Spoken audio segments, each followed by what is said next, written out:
മഴ തുടങ്ങിയത് നമ്മളെ വഴുതന ചെടികളൊക്കെ ആകെ നാശമായി തുടങ്ങിയിട്ടുണ്ട്. ഈ ഇടെയാണ് ഒരു ആർട്ടിക്കിൾ വായിക്കുന്നത്, നമ്മൾ വൃത്തിക്ക് പരിപാലിച്ച് കഴിഞ്ഞാൽ 3 വർഷം വരെ നമുക്ക് ഈ ചെടികൾ നീൽഡ് കിട്ടും എന്നുള്ളത്. സാധാരണ ഒരു സീസൺ കഴിഞ്ഞ് കഴിഞ്ഞാൽ ആ ചെടിയൊക്കെ പറിച്ച് മാറ്റിയിട്ട് പുതിയ പ്ലാന്റ് നടുന്നതാണല്ലോ നമ്മളെയൊക്കെ പതിവ്. അന്നപ്പോൾ പിന്നെ ഒന്ന് പരീക്ഷിക്കാൻ തന്നെ കരുതി ആദ്യം തന്നെ ഈ ചെടികൾ ഇരുന്ന ഭാഗത്തുള്ള പുല്ലൊക്കെ പറിച്ച് മാറ്റിയിട്ട് ഫുള്ള് നമ്മൾ സെറ്റ് ചെയ്തെടുക്കുകയാണ്. ഇവിടെ നല്ല രീതിക്ക് തന്നെ കാട് കയറിയിട്ടുണ്ടായിരുന്നു, അതൊക്കെ നമ്മൾ ക്ലിയർ ചെയ്ത് മുറ്റത്തേക്ക് വന്ന ചെമ്പരത്തിയുടെയൊക്കെ കമ്പൊക്കെ കട്ട് ചെയ്ത് ഒഴിവാക്കി. നമ്മൾ ഈ വഴുതന ഇപ്രാവശ്യം ട്രൈ ചെയ്യുന്നത് ഹാർഡ് പ്രൂണിങ് ആണ്. വലിയ കമ്പുകളൊക്കെ നല്ല കനത്തിൽ തന്നെ നമ്മൾ കട്ട് ചെയ്ത് ഒഴിവാക്കിയിട്ട് എല്ലാത്തിലും ഫംഗിസൈഡൊക്കെ അപ്ലൈ ചെയ്ത് സെറ്റാക്കി. മഴയല്ല എന്നപ്പോൾ പിന്നെ എല്ലാ കമ്പുകൾക്കും ഓരോ താങ്ങും വെച്ച് കെട്ടി കൊടുക്കുന്നുണ്ട്. പിന്നെ ഈ ഗ്രോ ബാഗിലേക്കൊക്കെ കുറച്ചും കൂടെ പോട്ടി മിക്സ് സെറ്റ് ചെയ്തെടുക്കേണ്ടതുണ്ട്. അതിനുവേണ്ടി നമ്മൾ ചാണകപ്പൊടിയും കമ്പോസ്റ്റും ഒക്കെ ഉള്ള നല്ലൊരു ഉഗ്രം പോട്ടി മിക്സ് തന്നെ തയ്യാറാക്കി എടുത്തിട്ട് എല്ലാ ഗ്രോ ബാഗിലേക്കും വേണ്ട അളവ് തന്നെ നമ്മൾ പോട്ടി മിക്സ് ഒക്കെ ആഡ് ചെയ്ത് കൊടുക്കുകയാണ്.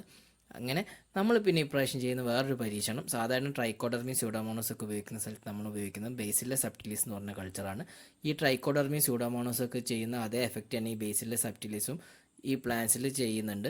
സോ അത് ഒന്ന് പരീക്ഷിക്കാമെന്ന് കരുതി അങ്ങനെ നമ്മൾ എല്ലാ പ്ലാന്റും ഒക്കെ പ്രൂണൊക്കെ ചെയ്ത് ഫുള്ള് വളമൊക്കെ ആഡ് ചെയ്ത് സെറ്റാക്കി എടുത്തിട്ടുണ്ട്. ഇതിൻ്റെ ബാക്കി അപ്ഡേറ്റ്സ് ഒക്കെ ആയിട്ട് നമുക്കിനി വരും ദിവസങ്ങളൊക്കെ ആയിട്ട് കാണാം. അതുവരെ എല്ലാവർക്കും ബായ്.